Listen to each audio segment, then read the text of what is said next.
My dear beloved students, आदर और आदाब, अभिनंदन, आभार। मैं भरत कुमार डुलानी आपका फिर से स्वागत करता हूं। माय डियर स्टूडेंट्स, तहे दिल से स्वागत करता हूं भूषण साइंस के नर्सिंग एंट्रेंस के चैनल पर, which is more than just a class. दोस्तों, हमने फिजिक्स की एक बेहतरीन सीरीज चलाई है जिसमें अपन आपको बता रहे हैं छोटे छोटे कंसेप्ट्स। आज इसके बारे में मैं बात करने वाला हूं work. What is work? My dear student, ये बहुत परेशान करते हैं, सर वर्क क्या होता है, कार्य क्या है।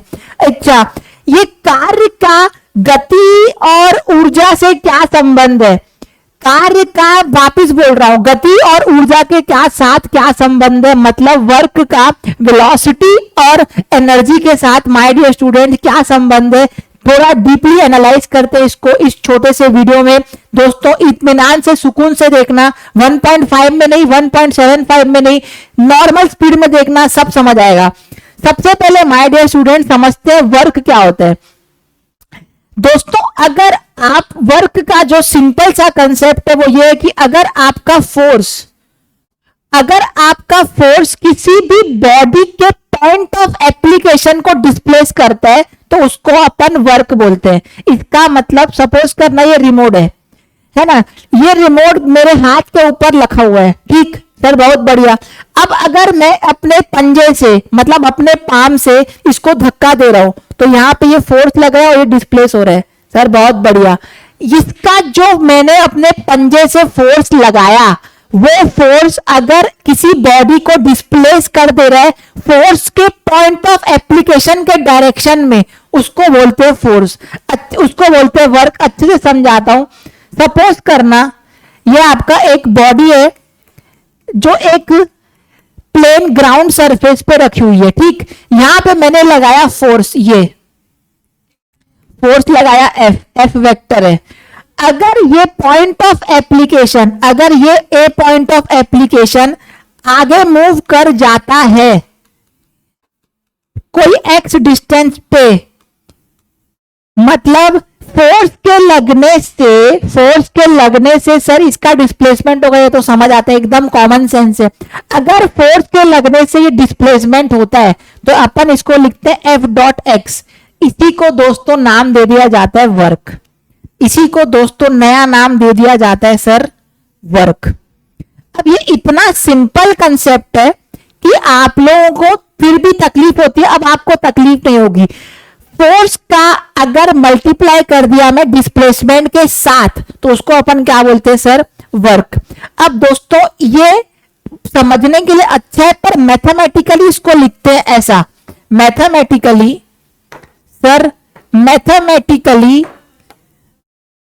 वर्क को लिखते हैं सर एफ डॉट एस।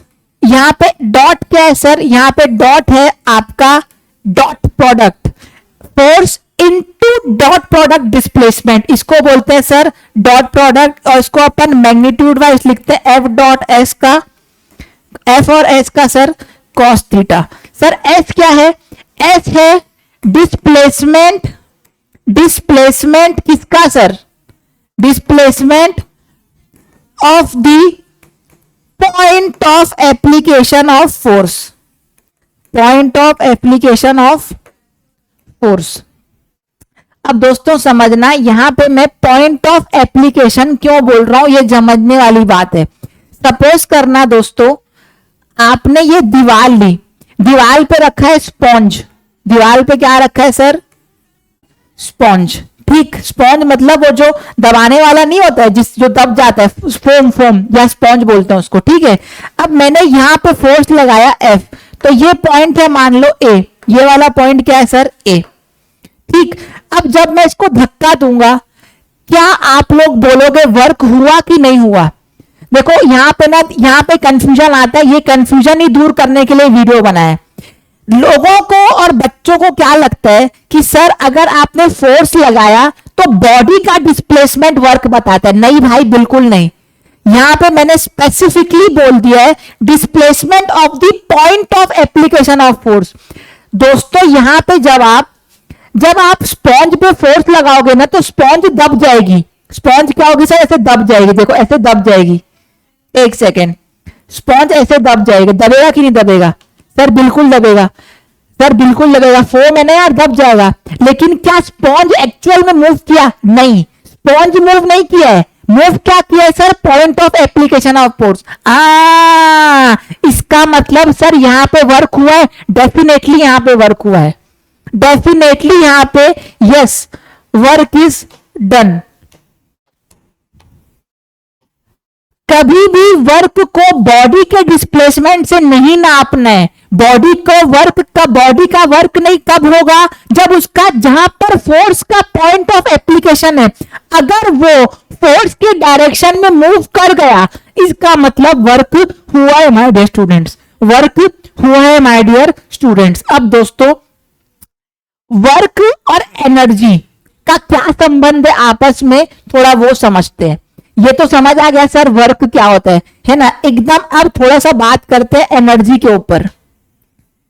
देखो दोस्तों, एनर्जी को अगर आप इंट्यूटिवली सोचते रहो कि सर एनर्जी क्या होती है, तो इसका आपको जवाब नहीं मिलेगा।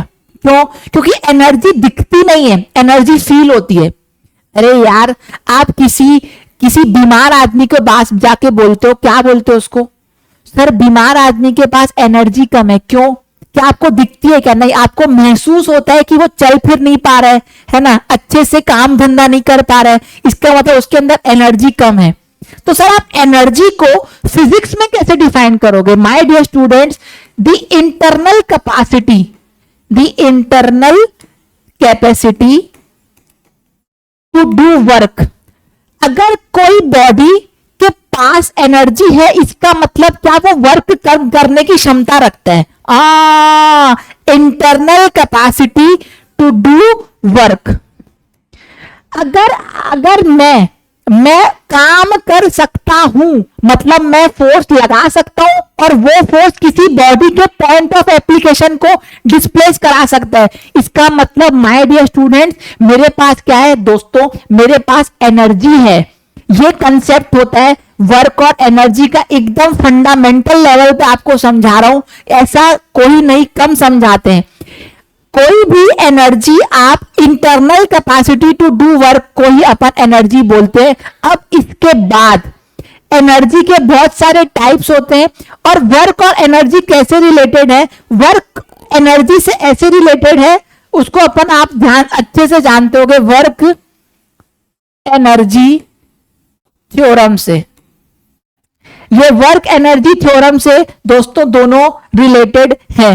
पर दोस्तों वर्क एनर्जी थ्योरम, इसको मैं ये बता देता हूं, it relates work and energy mathematically. पर आपको इंट्यूटिवली ये बात समझनी थी कि सर वर्क और एनर्जी क्या होते हैं।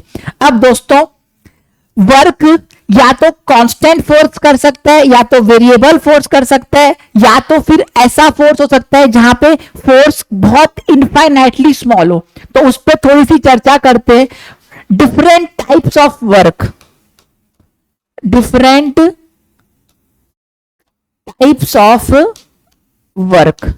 सबसे पहले, अगर आपका फोर्स कांस्टेंट है, सर अगर आपका फोर्स कांस्टेंट है, उस समय आप वर्क क्या लिखोगे सर? एफ डॉट dx लिखोगे।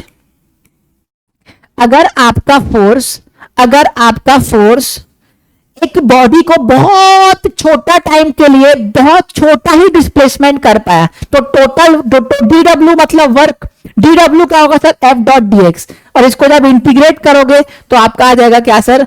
Total work. ये होता है आपका फोर्स, अगर फोर्स कांस्टेंट है। अब अगर सर फोर्स कांस्टेंट नहीं है, फोर्स नॉट कांस्टेंट, तो क्या करेंगे सर? कुछ नहीं करेंगे।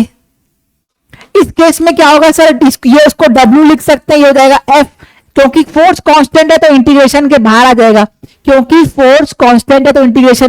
बाहर आ जाएगा, लेकिन अगर फोर्स कांस्टेंट नहीं है तो आप क्या लिखोगे sir? dw is equal to F dot dx का इंटीग्रल। अब ये पूरा आ जाएगा आपका फोर्स।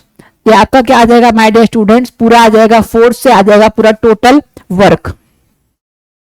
समझ आता होगा मेरी बात। ये डिफरेंट टाइप्स ऑफ वर्क होते हैं। मेरे को बेसिकली इस वीडियो में वर्क और एनर्जी का कंसेप्ट बताना था, जो कि आप बखूबी आप समझ गए होगे। कभी भी आप ये डिफरेंशिएट, कभी भी दिक्कत नहीं होगी आपको सर वर्क और एनर्जी कैसे रिलेटेड है, सर वर्क होता क्या है। हमको लगता है कि वर्क हुआ है कि नहीं हुआ है, पर वर्क हो जाता है। ये सारी चीजें आपको सीधा सीधा ये वाले कंसेप्ट से माय डियर स्टूडेंट्स समझ आ गई होगी। तो दोस्तों आशा करता हूं ये वीडियो आपको पसंद आया तो लाइक शेयर सब्सक्राइब करना, और ऐसे ही माइक्रो वीडियोस के लिए बने रहना हमारे भूषण साइंस के यूट्यूब चैनल पर। तब तक के लिए दोस्तों टाटा बाय बाय, शब्बा खैर, take care. Bharat Durrani signing of.